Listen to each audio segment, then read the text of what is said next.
Welcome back to the Southpaw Spotlight, episode 24. My name is Nick Bach. I'm one of the coaches at Southpaw, and I wanted to talk to you today about some of the strength training that we've been doing recently, why we use percentage work, and how that doesn't always work out exactly correctly for each individual athlete.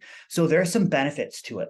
One of the primary benefits is that there are some very widely accepted strength protocols that have been tested across the fitness industry to help build up strength in the primary lifts.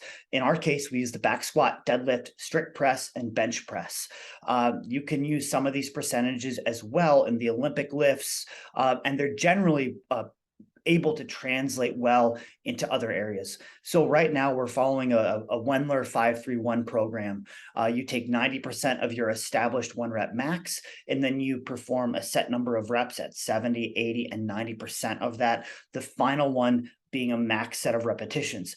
This has been shown to elicit a tremendous response in athletes who have not done a significant amount of strength work or a significant volume of strength work in the past, or I guess I should say more intentional strength work, right? Where they're really focusing on bolstering their squat or their deadlift. Now, that being said, there are going to be differences here. The classic example that I like to give, and I think this will help illustrate what we're talking about and how we as coaches go about assessing what weights to prescribe when individuals have questions, is to think of a pyramid. So athletes that have done a lot of strength work, who are on the stronger side, generally perform well in strength workouts, not as well in conditioning workouts, have more of a vertical vertical pyramid. So they have a very high peak, but the bottom is narrow, right? In math, this would be an isosceles triangle. Their 100%, their max, is very extreme, but when you go down to 90%, they are not able to handle a ton of reps at that volume. Likewise, you go down to 50%, they're not able to handle a ton of repetition at that volume. They have a very high max though. On the other side of the coin, we have athletes who have more of an obtuse pyramid. Their 1 rep max is not as high. However, if you give them 90% of that 1 rep max, which will generally be in the 3 to 5 rep range, which I'll talk about in a second, they're able to accommodate 10, 12, 14, 15 reps at that weight. So we see these extremes, and each athlete has a different background. Each person is coming from, maybe they played football growing up or ran cross country, right? Two different extremes. And we're training them under the same strength training protocol. That's where I would look at some of these numbers. And as a coach, we're going to caveat that and give you suggestions based on your body type.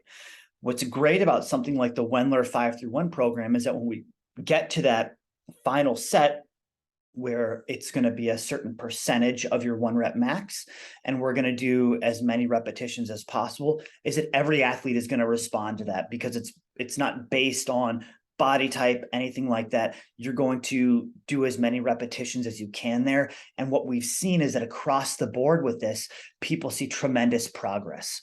So that's one of the big reasons that we chose this strength protocol for this cycle.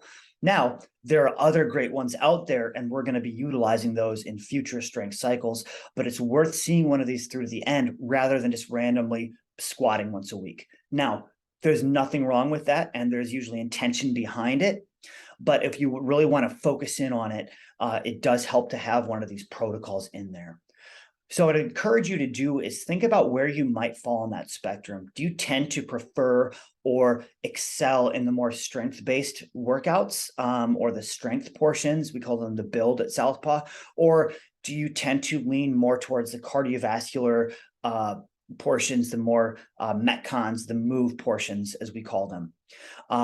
Depending on where you are with that, the pyramid of what your hypothetical max and rep ranges are is going to be different. We prescribe these percentages based off of a right angle pyramid. So There's a hypothetical athlete, and there are people who fall squarely within this category that, let's say they have their 100%, their max. At 90%, they're able to hit, I would say, about a 5-rep max under extreme circumstances. Generally, we'll prescribe that for sets of 3, but they could do 5 maximally. Likewise, at 85%, they're able to hit 7 reps, right? So there are a number of these protocols that we use. We have an ideal base that we kind of base it off of, which doesn't mean it's ideal for you or for anyone necessarily. It's just a prototype that we can use as coaches to help gauge what we're going to help you define and understand in your own strength training. So if you're looking to build some strength, I'd encourage you to reach out to one of our coaches.